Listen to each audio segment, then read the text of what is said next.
పురాణ పురుషుడు తొలి పలుకు. మానవునిలో ప్రజ్ఞలున్నవనియు ప్రకృతిలో శక్తులున్నవనియు దర్శించినది నవీన మానవ యుగము. మానవుడు తన ప్రజ్ఞతో ప్రకృతి యందలి శక్తులను వినియోగము చేయుట కర్తవ్యముగా దర్శింపబడినది. ప్రజ్ఞలు శక్తులు ప్రకృతి యందే కలవనియు అవి మిగిలిన జీవులతో పాటు మానవుని పరిణమింపజేయుచున్నవనియు గమనించినది ప్రాచీన మానవ విజ్ఞానము. ప్రకృతి ప్రజ్ఞల కర్తవ్యముల వలన జీవుడు ఏర్పడుచున్నాడని దర్శించిన వారు ప్రాచీనులు. జీవుడు తన వ్యూహమును చిక్కుపరుచుకొనక తనలో పనిచేయుచున్న ప్రజ్ఞలను శక్తులను ప్రకృతిని అర్థము చేసుకొని బాహ్య ప్రపంచమందలి ప్రకృతిలోని ప్రజ్ఞలతో శక్తులతో సహకరించుట వారికి కర్తవ్యముగా తోచినది. దీనివలన జీవుడు అంతర్యామిగా అనుభవము పొందుచున్నాడు. దీనివలన ప్రకృతిని జయింపవలెనని పొరపాటు పడక అందలి ప్రజ్ఞలతో సహకరించుటయు శక్తులతో జీవశ్రేయమును సాధించుటయు గోచరించినది. ఈ మార్గమును ధర్మమనియు ఈ ప్రయత్నమును సాధనమనియు దానికి ఫలితము ఆనందమనియు సమన్వయము కుదిరినది. దీనిని దర్శింపలేనప్పుడు ప్రవర్తించు విధానము అధర్మమనియు అది విశ్వశ్రేయస్సునకు భంగకరమనియు తెలిసినది. ధర్మమును అవలంబించువారు ప్రకృతి ప్రజ్ఞల అనగా దేవతల స్వభావమును అలవరుచుకొనుటయు అవలంబింపని వారు శక్తుల సంఘర్షణలకు అనగా రాక్షస గుణములకు గురి ఎగుటయు జరుగును. వారికిని వీరికిని నడుమ జరుగు సంఘర్షణములే దేవదానవుల యుద్ధములు. అవి యుగముల తరబడి మానవులలో జరుగుచున్నవి. వీని వివరములను దర్శించినవి వేదములు, ఉదాహరించినవి పురాణములు ఇతిహాసములు. వేదములు అనాదిగా మానవునకు దర్శనమిచ్చుచున్నవి. వాని గ్రంథరూపములు అప్పుడప్పుడు మానవులచే కూర్పు చేసుకొనబడుచున్నవి. ఇట్టి వాంగ్మయము శతాబ్దములలో మరల సంస్కరింపబడి నూతనమైన కూర్పు చేయబడుచున్నది. అట్టి ప్రయత్నము ఈ నడుమ జరిగినది పరాశరుని మూలమునను వాని కుమారుడు కృష్ణద్వైపాయన వ్యాసుని మూలమునను. అనగా క్రీస్తునకు పూర్వము సుమారు 3500 సంవత్సరముల కాలము నుండి దాదాపు 2-3 శతాబ్దముల కాల వ్యవధిలో జరిగెను. అందు పరాశరుడు వ్యాసుడు ప్రవచనము చేసినవి పురాణేతిహాసములు. వారి శిష్యులు సూతాదులు రచించుకొన్నవి పురాణ సంహితలు. ప్రకృతిలోని ప్రజ్ఞలతో శక్తులతో దేహమునకు దిగివచ్చునట్టి అంతర్యామి పురుషుడే అవతారము. దేహమును స్వీకరించి పుట్టినవాడు అవతారమనియు దేహమున కల్పింపబడినవాడు జీవుడనియు పురాణములు చెప్పును. జీవుడు ధర్మ సాధన మార్గమున ఆరోహణము చేసి అంతర్యామి అగును. అవతారమూర్తి తన అంతర్యామిత్వము నుండి జీవుడుగా దిగివచ్చును. అవతారములు ధర్మమును ఉద్ధరించుటకు జీవులలో స్థాపించుటకు పుట్టుదురు. అట్టి అవతారములలో కృష్ణావతారము పరిపూర్ణమని పురాణేతిహాసములు చెప్పుటయే కాక ప్రవర్తనను బట్టి నిరూపించుచున్నవి.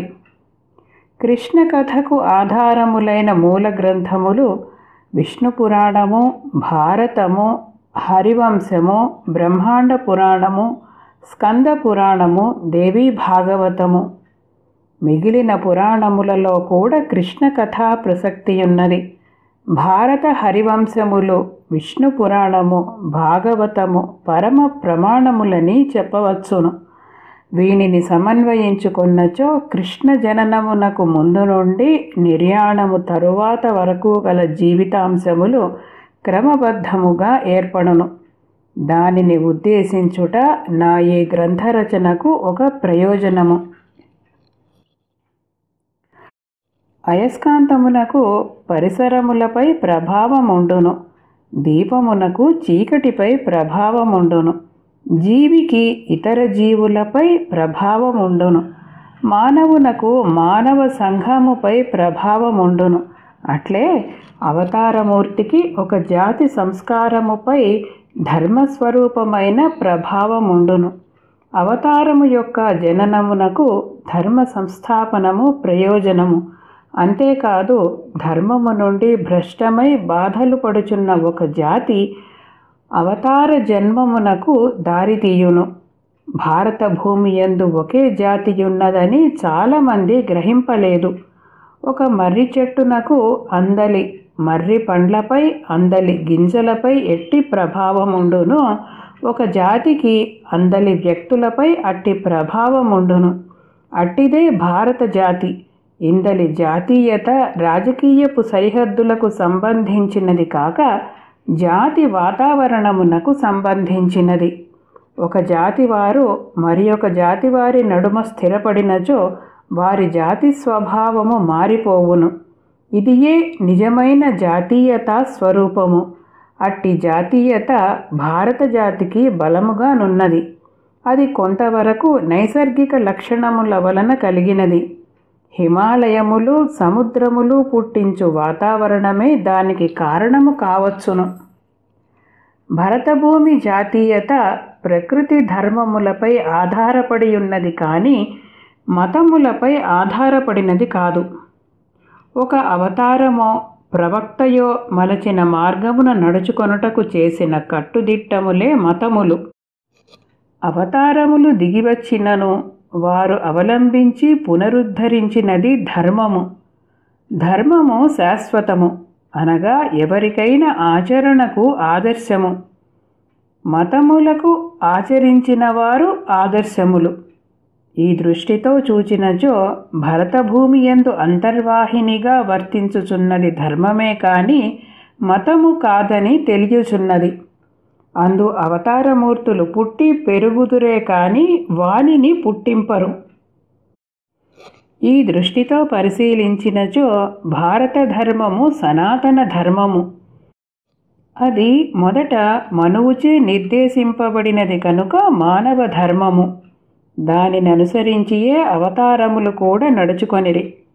రాముడు కృష్ణుడు మనువు మార్గముననే ధర్మమును నిర్దేశించిరి. ఈ మానవ ధర్మమును గ్రహింపని జాతులు కూడా కలవు. అందలి నాగరికతలకును భారతీయ సంస్కృతికిని భేదము వారి వారి ప్రవృత్తులందే యుండును. సనాతన ధర్మము తెలియని జాతులకు జయించుట, ఇతర జాతుల భూములు ఆక్రమించుట, దాని వలన తమకు సుస్థిరత కలుగునని భ్రమపడుట లక్షణములు.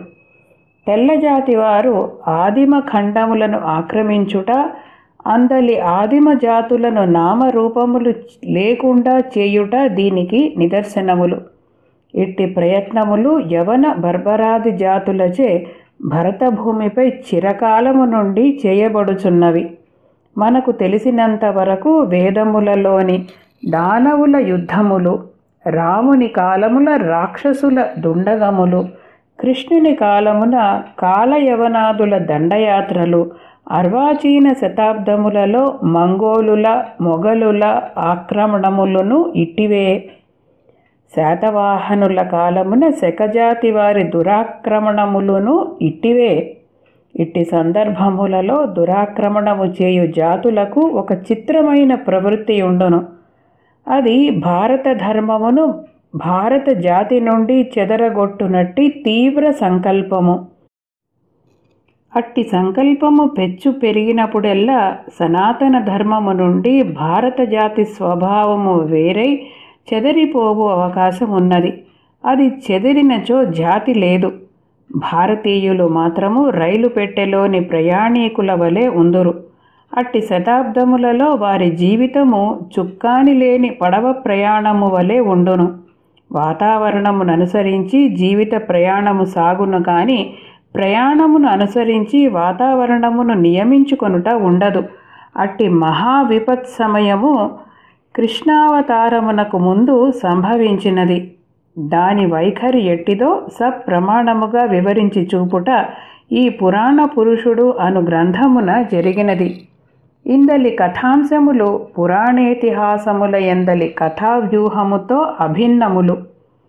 కథ మార్చుట ఎట్టి సూక్ష్మాంశముల యందునూ జరుగకుండా జాగరూకత వహించి తిని మూలకథ ఎందలి అస్థిపంజరము చుట్టూను రక్తమాంసముల విన్యాస వైఖరి ఎట్లుండునో గమనించి పురాణమునకై కల్పనమును జోడించి సజీవమూర్తి యొక్క రూపరేఖలను అందించుట ఇందు జరిగినది. కురు పాండవులు, యాదవులు, యవన బర్బరులు, పార్వతేయులు భారతాది గ్రంథములలోని వారే. కాలయవనుడు, గర్గుడు, హిరణ్య ధనుస్సు, శతగోపుడు భారత భాగవత హరివంశములలోని పాత్రలే. మైత్రేయుడు, మరువు, దేవాపి పురాణముల యందలి వివిధోపాఖ్యానములను కూడగట్టుట వలన విస్పష్టము చేయబడిన పాత్రలు. భారత ధర్మ విరోధులలో బృహస్పతి, చార్వాకుడు, మంత్రజాలమందలి లోకాయతుడు ఇతిహాస పురాణముల మారుమూలలలో దాగిన పాత్రలు. ముండకౌశికుడు మున్నకు ఒకరిద్దరు పాత్రలు కథాగతికై కల్పితములు.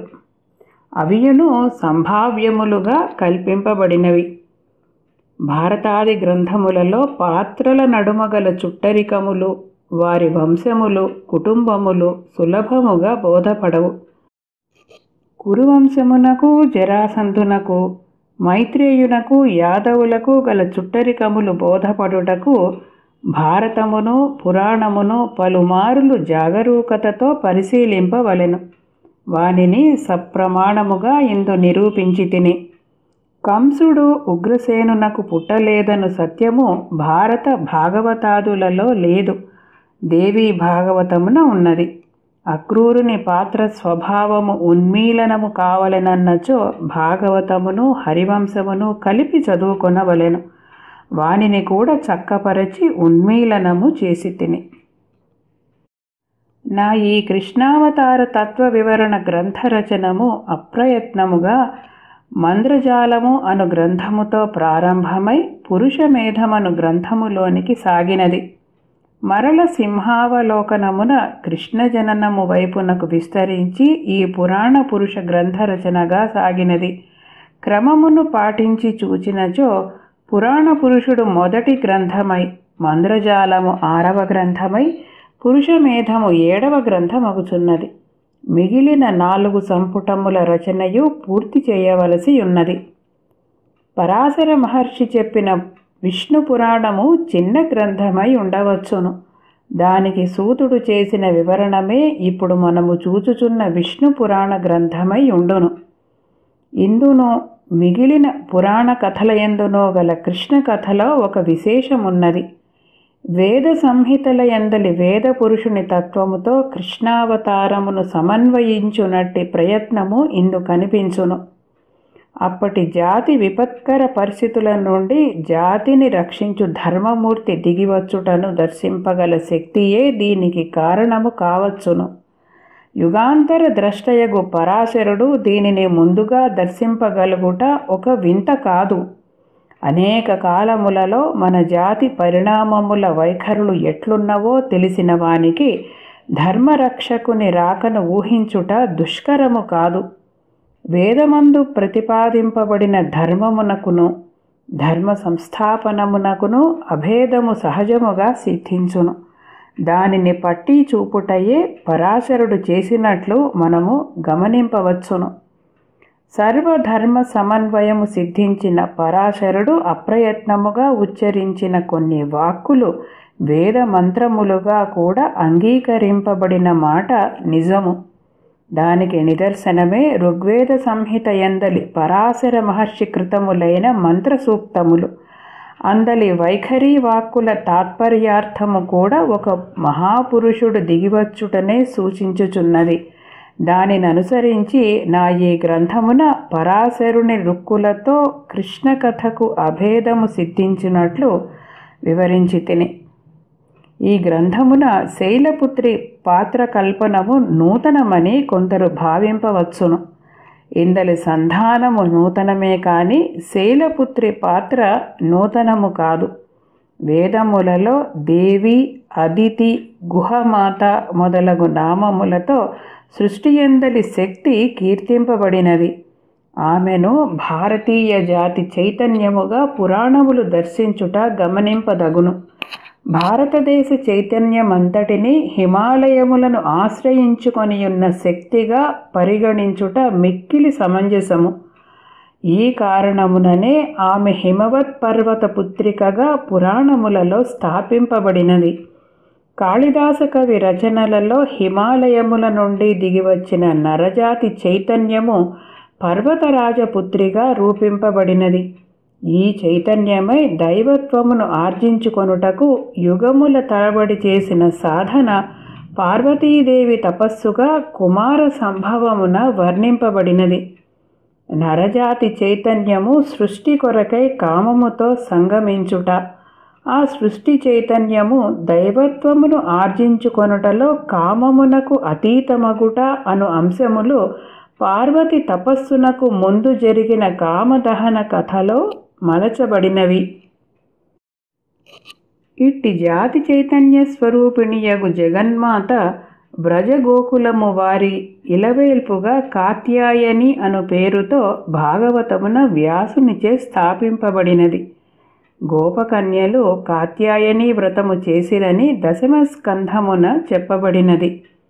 వ్రజగోపకులు వైశ్యులనుట భాగవత సమ్మతము. కృషి, గోరక్ష, వాణిజ్యము వైశ్యులకు వృత్తికర్మ అని గీతలో కృష్ణుడు చెప్పాను. అట్టి వైశ్య కుటుంబముల ఇలవేల్పుగా పార్వతీదేవి పూజింపబడినదనుటకు మరి ఒక ఆధారం ఉన్నది. ఈనాటికిని అన్ని రాష్ట్రముల ఎందలి ఆర్య వైశ్యుల కుటుంబములకును కన్యాకుమారి ఇలవేల్పు. ఆమెనే కన్యకా పరమేశ్వరి అందురు. వారి ఇంట పెరిగిన కృష్ణునకు శైలపుత్రి సంకల్ప శక్తి స్వరూపిణిగా ఏర్పడిన ఆరాధ్య దైవమనుటలో విప్రతిపత్తి ఏమీయునూ లేదు. అవతారమూర్తి మరి ఒకరిని ఆరాధించునా అను సందేహం అక్కరలేదు. శ్రీరాముడు సూర్యుని ఆరాధించెను, సకల ఋషులకు పాదాభివందనము చేసెను. అంతేకాదు పాండవులు లక్క ఇంటి ఆపద నుండి తప్పించుకొని రహస్యముగా అరణ్యములలోనూ ఏకచక్రపురమునను చెరించి 12 సంవత్సరముల తరువాత ద్రుపదుని మత్స్యయంత్రము కొట్టిన సందర్భమున మరల బయటపడిరి. ఈ నడిమి 12 సంవత్సరములలో కృష్ణుడు ఎచట నుండెను, ఏమి చేసెను అను ప్రశ్నలకు భారతమునందు ఆధారము లేదు. హరివంశమునందు మాత్రము శ్రీకృష్ణుడు హిమాలయములకు పోయి 12 సంవత్సరములు శివుని గూర్చి తపస్సు చేసెనని వర్ణింపబడినది. శివుడు కృష్ణునకు ప్రసన్నుడై సంతతి కలుగునట్లు వరమిచ్చెనని కలదు. అట్టిది మనకు ప్రమాణమైనప్పుడు పరమేశ్వరుని భార్యయగు పార్వతి కృష్ణునిచే మాతృస్వరూపిణిగా ఉపాసింపబడిననుటలో అసంభావ్యత ఏమున్నది? ఈ సంభావ్యతననుసరించి నా గ్రంథమున శైలపుత్రి పాత్రను కృష్ణుని మాతృస్థానముగా కల్పించి తిని. కాలమానమును పాటించుటలో పురాణముల విషయమున 2 సంప్రదాయములున్నవి. ఒకటి పురాణములలోని కాలమానము. ఇది అతి ప్రాచీనము, నిర్దిష్టము, వాదోపవాదములు లేనిది. దీనిననుసరించి ప్రతిదినము సంకల్పము చెప్పుకొనువారు సహస్రాబ్దముల తరబడి కాలమానమును చెప్పుచున్నారు. అది సృష్టి ఆది నుండి ఈనాటి వరకును పురాణములలో చెప్పబడిన కాలమానము. జ్యోతిశాస్త్ర ద్రష్టల కాలమానముతో ఇది చక్కగా సరిపోవును. దీనిని గూర్చి వాదోపవాదములు లేవు. ఇది కల్పితమని వాదించు వారి మతమును లెక్క చేయనక్కరలేదు. వారి వాదమునకు ఆధారములు లేవు. మరియు వారు పురాణములను జ్యోతిర్గణితమును అభ్యసించిన వారు కాదు. ఈ విద్యలో వారు పామరులు. ఇక రెండవది నవీన చరిత్ర పరిశోధకుల కాలమానము. వీరిది ఊహాగానము కనుక తలకొక విధముగా నుండును. ఏ ఇద్దరి కాల నిర్ణయమునకును పొత్తు లేదు. కృష్ణావతారమును గూర్చియు మహాభారత రచనను గూర్చియు వీరు చేసిన కాల నిర్ణయములు వీరి సొంత కవిత్వము. దానికిని పురాణములలోని కాల నిర్ణయమునకును చాలా వ్యత్యాసమున్నది. కొందరి మతమున 1200 సంవత్సరములు, కొందరి మతమున 2000 సంవత్సరములు, మరికొందరి మతమున 600 సంవత్సరములు పురాణ కాలమానముతో వ్యత్యాసము వచ్చును. ఈ పరస్పర వాదముల యందలి భిన్న మతముల బట్టికే వీరి నిర్ణయములు సప్రమాణములు కావని తెలియుచున్నది. కొందరు పరిశోధకులు భారత యుద్ధము జరిగినట్లు భూగర్భ పరిశోధనలలో ఆధారములు లభింపలేదనియును, కనుక భారత యుద్ధము జరిగి ఉండకపోవచ్చుననియును అభిప్రాయపడుచున్నారు. వీరికి లభింపకపోవుట మిగిలిన వారికి ప్రమాణం ఎట్లగును? కాబట్టి కృష్ణావతార కాల నిర్ణయమును గూర్చి వీరు చూపిన వ్యత్యాసములను ప్రమాణజ్ఞులు లెక్క చేయనక్కరలేదు. కృష్ణ జననము, రాయబారము, యుధిష్ఠిర పట్టాభిషేకము, యుధిష్ఠిరుని రాజ్యపాలన కాలము, కృష్ణ నిర్యాణ కాలము పురాణములలో స్పష్టముగా పరస్పర విరోధములు లేక నిరూపింపబడినవి. అంతకన్నా వేరుగా ప్రమాణములు లభించు వరకు మనకు అవియే ప్రమాణములు కాని కారణములు చూపక కాదను వారి వాదములు కావు. కృష్ణుని జన్మదినము, నిర్యాణ దినము విషయములు పురాణముల వలననే పెద్దలగు పరిశోధకులు అంగీకరించి గ్రంథముల యందు స్థాపించి ఉన్నారు. వాని వివరములను పురుషమేధము పీఠికలో పరిగణనము చేసి చూపితిని. చతుర్విధ పురుషార్థముల సమన్వయమైన ధర్మమయ జీవిత విధానము పురాణముల యందు తప్ప మరి ఏ జాతి గ్రంథముల యందునూ లేదు. స్వధర్మమును అర్థకామములకై వినియోగించుకొనుట మ్లేచ్ఛ ధర్మము. అర్థకామములను ధర్మాచరణమునకై సమకూర్చుకొనుట శాశ్వత ధర్మమైన వేద ధర్మము.